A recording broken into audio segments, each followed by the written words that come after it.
আজকে তো আমাদের শিয়ালদা কোর্টে যে ডেট ছিল, এখানে স্ট্যাটাস রিপোর্ট সিবিআই দেবে এবং আমাদের নতুন মুখ্যমন্ত্রী শুভেন্দু অধিকারী, যিনি আমার মেয়েকে বোন বলে সম্বোধন করেন, তিনি যে কাজটা করেছেন, যে তিনজন আইপিএস অফিসার, পুলিশ অফিসারকে সাসপেন্ড করেছেন, অনেক বড় পদক্ষেপ দেখিয়েছেন এবং তিনি আমাদের সঙ্গে সম্পূর্ণ সহযোগিতা করছেন। আশা করছি বিচার খুব দ্রুত পাবো এবং বিচারের লড়াইটা তো আমাদের নিজেদেরই লড়তে হবে। কোর্টে যেহেতু লড়াইটা আছে, কোর্ট আছে, সিবিআই আছে, লড়াইটা সেভাবে চলতে থাকবে, লড়াইটা আমরা করবো। আরজিকর মামলায় তদন্তকারী অফিসার বদল করা হয়েছে। এতদিন ছিলেন সীমা পাহুজা, তার জায়গায় নতুন আধিকারিক নিয়োগ করা হয়েছে। এর পাশাপাশি আজ আদালতে আরজিকর মামলায় স্ট্যাটাস রিপোর্ট জমা দিয়েছে সিবিআই। কথা বলবো আমাদের প্রতিনিধি আবির দত্ত আমাদের সঙ্গে রয়েছে। আবির, কি কারণে তদন্তকারী অফিসার বদল?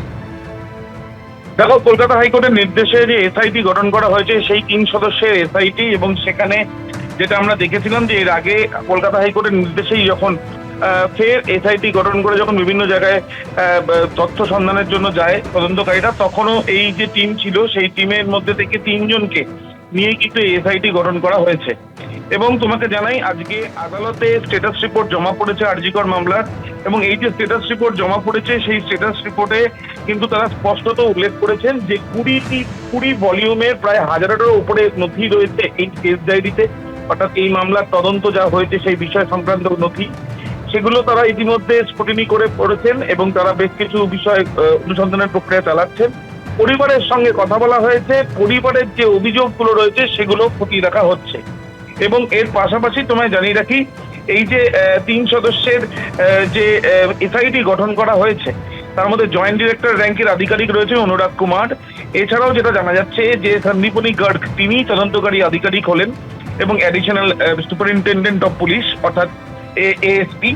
এবং তার সাথে সাথে যেটা জানা যাচ্ছে যে মনীশ কুমার উপাধ্যায়, তিনিও ডেপুটি সুপার, তিনিও রয়েছেন। এই মনীশ কুমার উপাধ্যায়, তিনি এর আগে আরজিকরের দুর্নীতি মামলার তিনি তদন্ত করেছেন।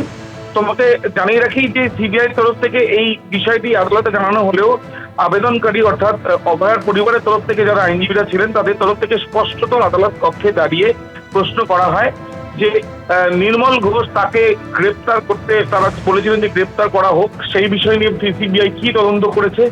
দ্বিতীয়ত, অভয়ার সঙ্গে ঠিক ঘটনার আগে যারা উপস্থিত ছিল তাদেরকেও কাস্টাডিতে নিয়ে জিজ্ঞাসাবাদ করা হোক, সেই বিষয় নিয়ে কি করা হয়েছে।